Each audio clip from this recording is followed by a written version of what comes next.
We're here today with Mr. Iacopo Prissinotti, who is the head of international activity at ENAV.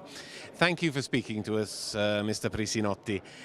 ENAV is also present in other forums such as the A6, not just CANSO. How does ENAV operate internationally, and what progress is being made towards the single European sky?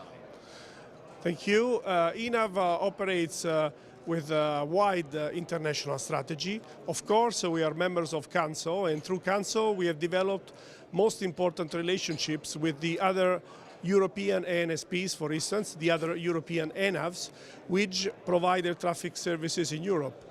The A6 is the grouping of the major European ANSPs, which deliver more or less 80% of the air traffic in Europe. As we all know, air traffic system has to be unique. So we are working together under this alliance to not only to do research, develop it, but by now just signed an agreement to define the planning and the deployment of the SESAR system. So the major European ANSPs have taken the responsibility to implement single European sky. And I think this in a nutshell is the answer to your question. Okay, thank you. We know that major European airlines are very vocal in their disappointment at the lack of efficiency created by European community legislation. What is the air traffic management industry's view on this?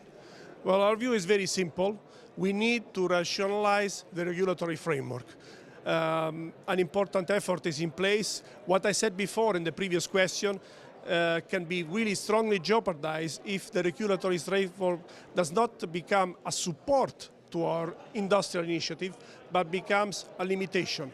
So effectively, ENAV, together with the other major partners and through CANSO, is lobbying the Commission strongly to achieve a strongly performance-oriented and rationalized regulatory framework. How? By promoting the initiative of potentially having a single European Sky 3 possibility, which should grant us a rationalization of this regulatory framework, but also more freedom to the industry and majorly to the NSPs to act and deliver. We need to put in place the evolution of the ATM system, and the only way to do it is by acting and by being supported by the institutions to achieve these results. And so simplification, rationalization of regulatory framework is essential. Mr. Prissinotti, thank you very much for speaking to us. You're welcome. Thank you very much.